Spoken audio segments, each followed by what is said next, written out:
ଆପଣ ଯୋଉ ସତକୁ ଆମେ ଭାବିଲି ବୋଧେ ମଣିଷ କି ଆପଣ ସତ କିଏ ବ୍ୟକ୍ତିଗତ ସମ୍ପର୍କୀୟ ପୁଅ କିମ୍ବା ସତ ମଣିଷ ହେଲେ ଅଦୃଶ୍ୟ ଶୂନ୍ୟ ଭାବରେ ଭଗବାନ ଯେତେବେଳେ ଜନ୍ମ ଦେଇଛନ୍ତି ମୁଖ ମୁଁ ଦେଇଛି ସତ ତୁ କହିବୁ ନାସାରେ ପାଇବୁ ଶାନ୍ତି ଚକ୍ଷୁ ଦୁଇ ତୋର ଦୟା ରଖିଥିବୁ କର୍ଣ୍ଣ କ୍ଷମା ଗୁଣେ ସାଥୀ ଯଦି ସତ କୁଆଡେ ଆପଣ ସନ୍ନ୍ୟାସ ଧର୍ମରେ ଭାରତର ଦୟା କ୍ଷମା ନାହିଁ ତାହେଲେ ଆମ ସନ୍ନ୍ୟାସ ହବାର କିଛି ନାହିଁ ତ କ'ଣ ପାଇଁ ସନ୍ନ୍ୟାସୀ ମୁଁ ହେଇଛି ଜନ୍ମସ୍ଥାନ ବାସସ୍ଥାନ ଆଜ୍ଞା କୁହନ୍ତୁ ଜନ୍ମସ୍ଥାନ ଗାଁ ଜଗନ୍ନାଥପୁର ପୋଷ୍ଟ କୁଦ ଥାନା ସାଲେପୁର ଜିଲ୍ଲା କଟକ ଆଚ୍ଛା ଜଗନ୍ନାଥପୁର ପୋଷ୍ଟ କୁଦ କୁଦ କୁଦ ଥାନା ସାଲେପୁର କୋଉ ଗ୍ରାମ ପଞ୍ଚାୟତ ଆପଣଙ୍କର ସେଇଟା କୋଉ ଗ୍ରାମ ପଞ୍ଚାୟତ କୋଉ ଆମର ଫୋଗଳ ଗ୍ରାମ ପଞ୍ଚାୟତ ଆପଣ କେତେ ବୟସ ହେଲାଣି ବୟସ 89 ପୁରିଗଲା 90 ପୁରିଗଲା ଲୋକ ଏପର୍ଯ୍ୟନ୍ତ ଦେଖି ନାହାନ୍ତି 60-40 ବି ପଳେଇ ଯାଉଛନ୍ତି ଉପରକୁ ଆପଣଙ୍କୁ ଜଗନ୍ନାଥ ଆଶୀର୍ବାଦ ଦେଇଛନ୍ତି କ'ଣ ପାଇଁ ଆପଣ ସନ୍ନ୍ୟାସ ଗ୍ରହଣ କଲେ ସନ୍ନ୍ୟାସ ଗ୍ରହଣ କଲେ ମୋର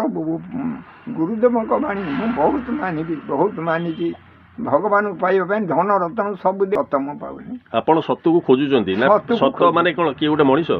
ନାଇଁ ମଣିଷ ନୁହେଁ ସ୍ୱୟଂ ଭଗବାନ ସତ ମୁଖ ମୁଁ ଦେଇଛି ସତ କହିବୁ ମିଥ୍ୟାକୁ ପାପ ବୋଲି ଜାଣି ସଦା କହିବ ସତ୍ୟ ବାଣୀ କହିବେ ଆପଣ ଆମର ଓଡ଼ିଆ ଲୋକମାନଙ୍କୁ ଓଡ଼ିଶାର ଯେଉଁ ଆମେ ଲୋକମାନେ ଅଛନ୍ତି ଆପଣଙ୍କୁ ଆସି 90 ବର୍ଷ ହେଲାଣି ଆପଣ ଚଳଚଞ୍ଚଳ ଯୁବକ ଶକ୍ତିରେ ଅଛନ୍ତି ମୁଁ ତ ଭାବୁନି ଆପଣଙ୍କୁ 90 ବର୍ଷ ହେଇଛି ବୋଲି ଆପଣଙ୍କୁ 90 ହେଇଗଲାଣି କିନ୍ତୁ ଆପଣଙ୍କ ଆଗରୁ ବି ପଛରୁ ବହୁତ ଲୋକ ଗଲେଣି ପୃଥିବୀକୁ ଆସିକିରି କ'ଣ କହିବେ ଆପଣ ବାର୍ତ୍ତା ସମାଜକୁ ବର୍ତ୍ତମାନ ଆମ ମାଧ୍ୟମରେ କ'ଣ ବାର୍ତ୍ତା ଯିବ ସମାଜକୁ ଆପଣ କ'ଣ କହିବେ ସମାଜକୁ ବାର୍ତ୍ତା ଯିବ ସତ୍ୟଂ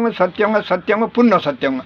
ସତ୍ୟମେବ ସୁନିଶ୍ଚିତ ନାସ୍ତି ଦେବ ନାସ୍ତି ପୂଜା ନାସ୍ତି ବ୍ରହ୍ମ କୋଉଥିରେ ନାହିଁ ତେଣୁ ସତରେ ରହିବାକୁ ଲୋକମାନଙ୍କୁ ଆପଣଙ୍କ ବାର୍ତ୍ତା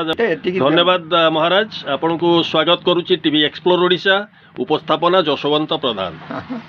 ପିଲା ଯାଇକି ମୋର ଅଟୋରୁ ଯାଇକି ଟିକେ ବୈଠିକ ଉଠେଇଲେ ସେ ତାଙ୍କର କମ୍ପ୍ଲେନ୍ ଦେଲେ ସେ ମୁସଲମାନ ବାବା କହିଲେ ବାବା ଭକ୍ତ ସାଲବେଗ ସେ କହିଲା ବାପା ମୋ ମୋଗଲ ମୋ ପୁଅ ମା ମୋ ବ୍ରାହ୍ମଣ ଇଏ କୂଳେ ଜନ୍ମିଲି ହିନ୍ଦୁ ନ ଖାଏ ମୋ ପାଣି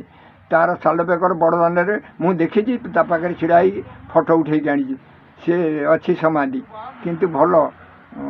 ମୋର ଗୋଟେ ବହି ଅଛି ବହିରେ ସେ 10 ଟଙ୍କା 95ଟା ଅଛି ଭଜନ ଜଣାଣ 34 ସେଥିରେ 7ଟା ଅଛି ସାଲବେଗର ଆଚ୍ଛା କେମିତି ମୁଁ କ'ଣ ମୁସଲମାନ ହିନ୍ଦୁ କ'ଣ ଏଥିରେ ଭଗବାନ ଆପଣ ଜାଣିପାରୁନାହାନ୍ତି ମୁସଲମାନ କିଏ ହିନ୍ଦୁ କିଏ ବାବା ଆମେ ଆପଣଙ୍କୁ ସ୍ୱାଗତ କରୁଛୁ ଆଜି ଆପଣଙ୍କ ସହିତ ଯାଉ ଆପଣ ନାଁଟା ହେଉଛି କ'ଣ ପରିଚୟ ଦେବେ କ'ଣ ଭଲ ବେହେରା ଡାକୁଥିଲେ ଭୈରବ ବେହେରା ଡାକୁଥିଲେ ଭୈରବ ଦାସ କରିଛନ୍ତି ବାବା ଗୁରୁଦେବ କରିଦେଇଛନ୍ତି ଭୈରବ ଦାସ କରିଛନ୍ତି ଆପଣ ଚମ୍ଭାରଗର ଜାତିର ନାଁ କାହିଁ ଉଠାଉଛନ୍ତି କୌଣସି ଜାତିରେ ଆପଣଙ୍କ ଧର୍ମରେ ଅଛନ୍ତି ସନ୍ନ୍ୟାସ ଧର୍ମରେ ଛୋଟ ଜାତି ବୋଲି କହୁଛନ୍ତି ଛୋଟ ଜାତି ବଡ଼ ଜାତି ଭିତରେ ଆପଣ ଜଣେ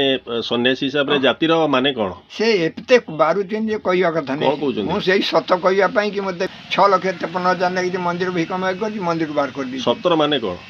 ଆଜ୍ଞା ସତର ମାନେ କ'ଣ ସତର ମାନେ ସ୍ୱୟଂ ଭଗବାନ ବୋଲି ମୁଁ ଆଶା କରୁଛି ଆଉ ସତର ଅନ୍ୟ ନାମ ଭଗବାନ ଆପଣ କାହିଁକି ସନ୍ନ୍ୟାସ ଧର୍ମ ଗ୍ରହଣ କଲେ ସନ୍ନ୍ୟାସୀ ଗ୍ରହଣ କଲେ ମୋ ଗୁରୁଦେବ କହିଥିଲେ ସାନ ପୁଅ ବିବାହ ପରେ ତୁ ସନ୍ନ୍ୟାସୀ ହେଇଯିବୁ ସେଦିନ ଥିଲା ଦେବସ୍ୱୟନ ପୂର୍ଣ୍ଣମୀ ସେଦିନ ସନ୍ନ୍ୟାସୀ କଲେ ବ୍ରାହ୍ମଣ ଯାଇ ସେଠି ରୋଷେଇବାସ ସବୁ କଲେ ସନ୍ନ୍ୟାସୀ ମୋତେ କରିଦେଲେ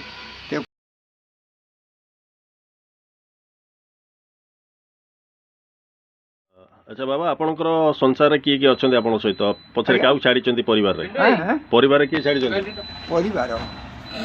କିଏ ଛାଡ଼ିଛନ୍ତି ପରିବାର 4 ପୁଅ 4 ବୋଉ 5 ନାତି 4 ନାତୁଣୀ ତାହେଲେ ଭଗବାନ ଆପଣଙ୍କୁ ସବୁ କିଛି ଦେଇଛନ୍ତି କାହିଁକି ଆପଣ ଏ ବେଶରେ ଗେରୁଆ ବେଶରେ ବୁଲୁଛନ୍ତି ନାଇଁ ଯେବେଠୁ ମୋ ଗୁରୁ ବାକ୍ୟ ମୁଁ ବେଶରେ ବୁଲୁଛି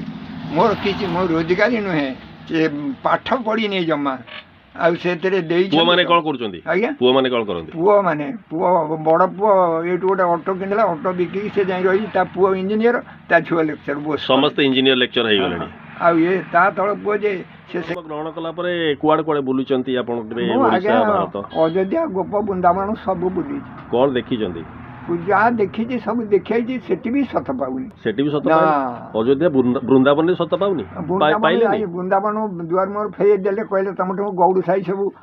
କପଡ଼ା ଇଏ ସେଠୁ ମୁଁ ଫେରି ଆଇଛି କ'ଣ କହିଲେ ବୃନ୍ଦାବନ କ'ଣ କହିଲେ ସେଠି କ'ଣ ସେଠି ପାଖ ଲୋକ କହିଲେ ତମଠୁ ସବୁ ନେଇଯିବେ ମୁଁ କହିଲି ବାବା କିଏ ନେଇଯିବ ମାନେ ସେଠି ଲୋକ ଅଛନ୍ତି ଏମିତି କ'ଣ ନେଇଯିବେ କ'ଣ ଯୋଉ ଜିନିଷ ତମର ଆପଣ ବୃନ୍ଦାବନରେ ଦେଖିଲେ କ'ଣ ନାଇଁ ଦୁଆର ମୁହଁକୁ ଯାଇଛି ଦୁଆର ଭିତରୁ ଯାଇନାହାନ୍ତି ନା ଅସଲ ଜିନିଷ ତାହେଲେ ଦେଖିପାରୁନାହାନ୍ତି